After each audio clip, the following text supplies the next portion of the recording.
Hi, everybody, and welcome back to Be Like Christ for our Bible study in Luke chapter 19, verses 1 through 10. If my voice sounds a little bit funny, I've got a muscle in my neck that's been super tight for the last week or so, and it's slightly affects the way that I talk, so that might be it. But we're going to talk about Zacchaeus today. Jesus is going to Zacchaeus' house, and you may know the song about Zacchaeus, who was the wee little man, and how he climbed up in a tree. But we'll read about that in a second if you don't know that story.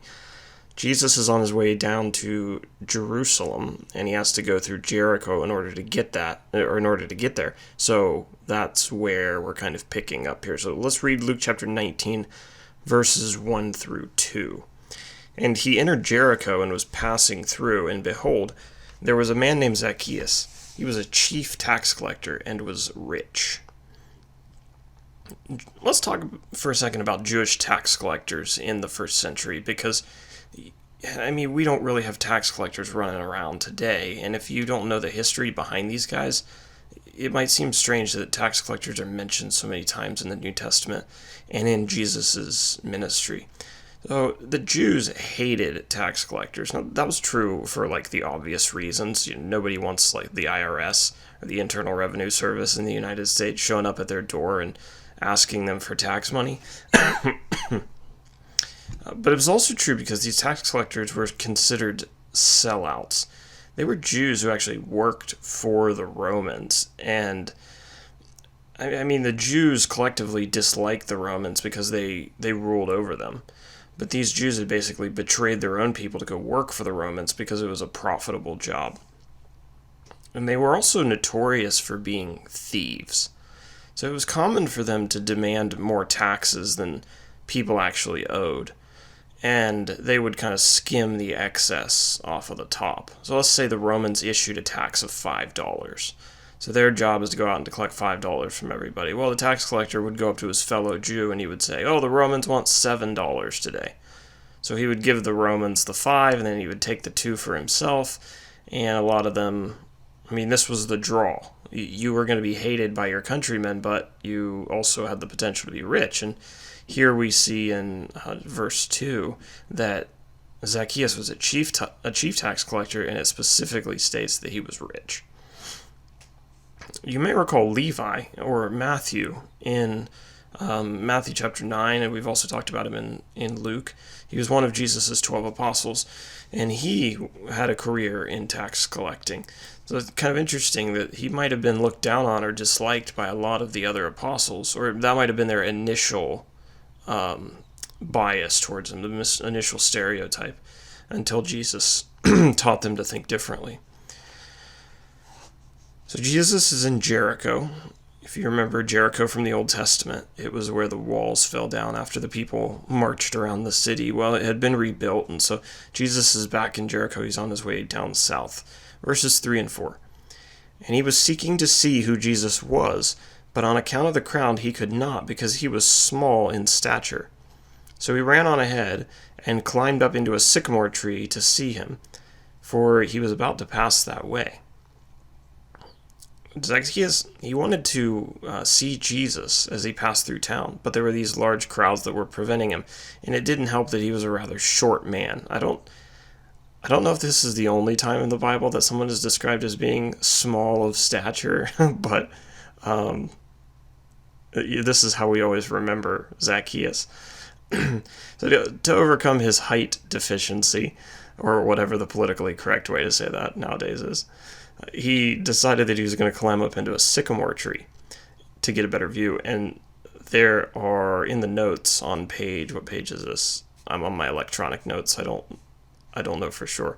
But right under the section with verses 3 and 4, there's a picture of some sycamore trees over in Tel Aviv, which is not far from where Jesus would have been.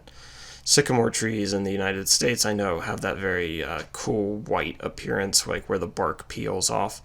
And these, from the picture and from some of the other stuff that I was looking at, they look slightly different, but also still slightly similar. So Zacchaeus decides that he's going to run up in one of these trees, and that's how he's going to get to see the Lord. Verses 5 through 7. And when Jesus came to the place, He looked up and said to him, Zacchaeus, hurry and come down, for I must stay at your house today. So he hurried, and he came down and received him joyfully. And when they saw it, they grumbled. He has gone in to be the guest of a man who is a sinner. So Jesus comes walking by, and he walks underneath Zacchaeus' perch, and he looks up, and he tells him that he needs to come down because Jesus is going to stay at his house. Now, Zacchaeus doesn't know Jesus, and yet Jesus has already pre-selected him to be the guy who's going to be his host, and Zacchaeus is quite happy about this when Jesus asks him. But while Zacchaeus was experiencing this joy that Jesus had privileged him in this way, the crowds surrounding, they were actually grumbling. Now, this comes back to Zacchaeus' profession. Zacchaeus might have been like one of the most disliked people in that town. Why would Jesus stay with him is what everybody was wondering.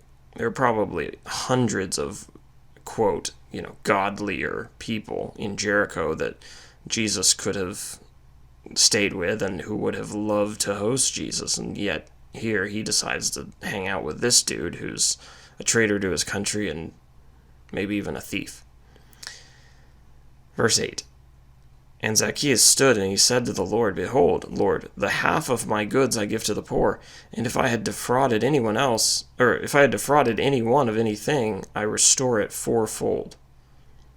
It seems like Zacchaeus must have heard Jesus preach, or heard of Jesus' preaching from others, heard of kind of what Jesus stood for, or maybe he just, this feeling overwhelmed him as he met Jesus.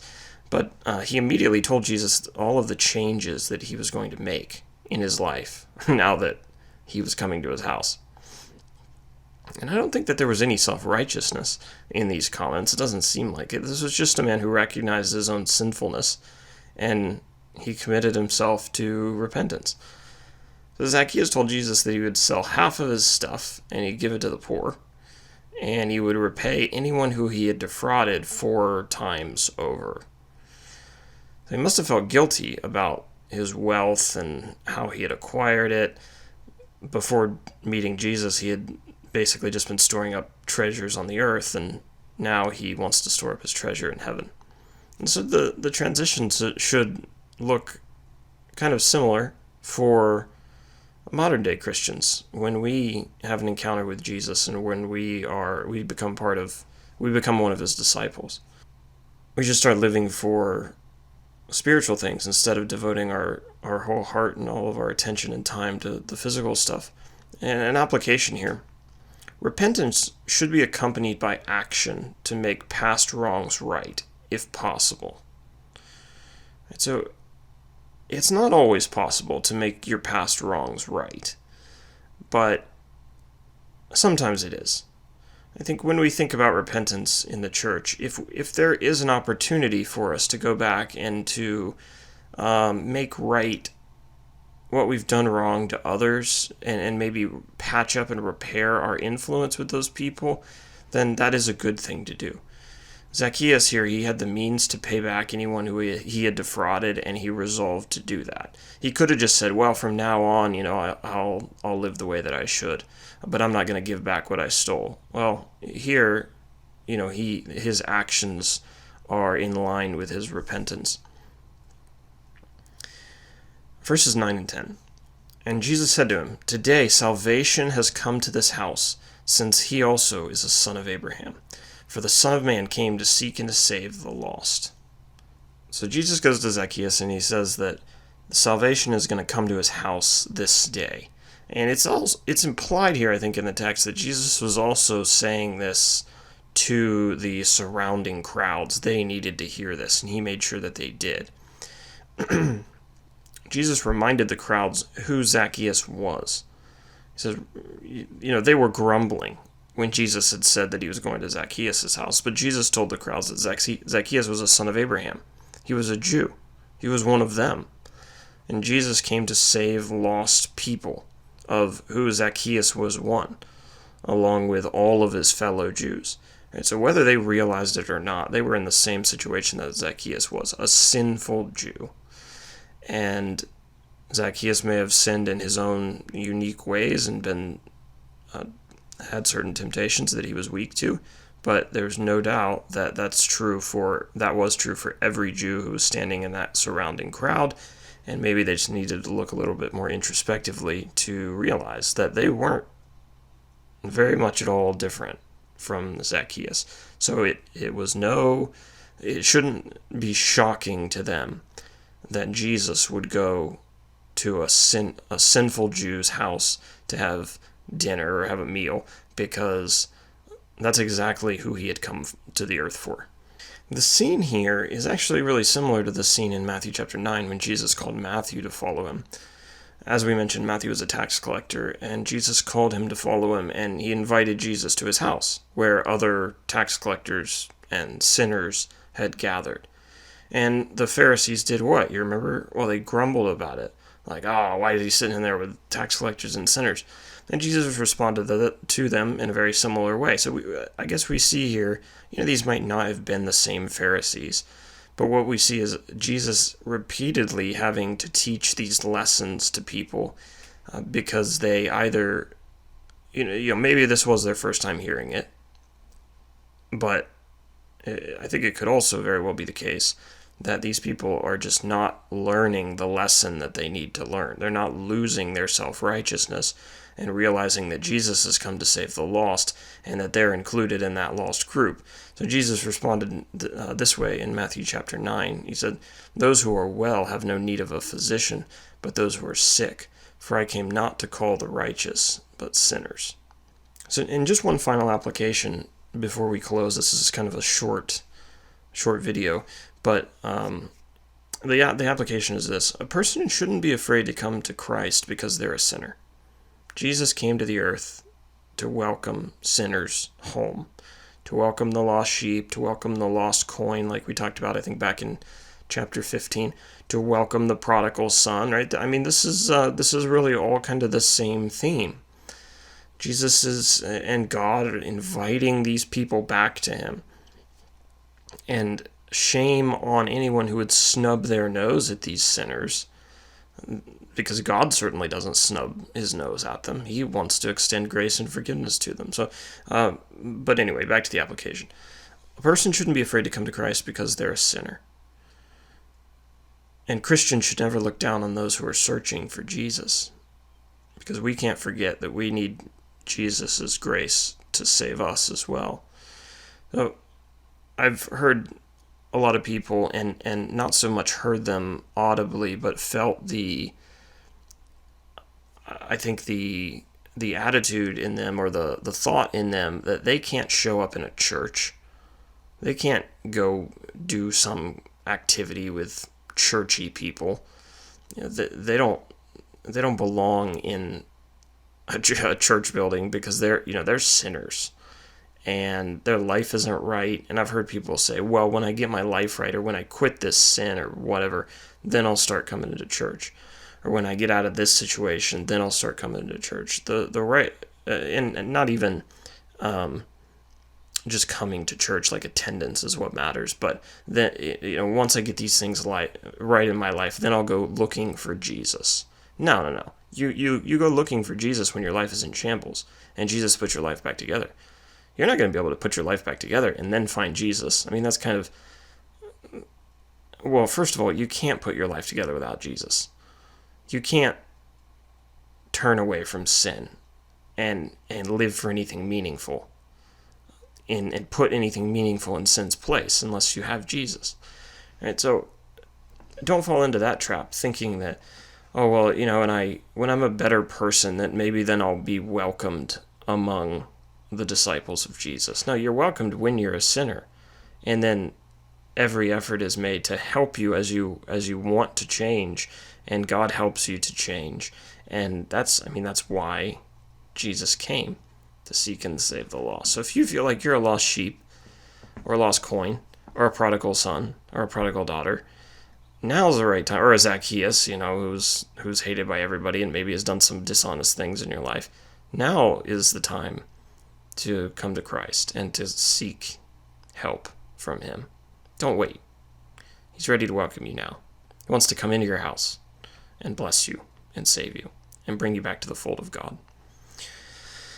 Well, that is Jesus' meeting with Zacchaeus, and we will talk about what's next. Oh, the parable of the 10 minas. That's an interesting one.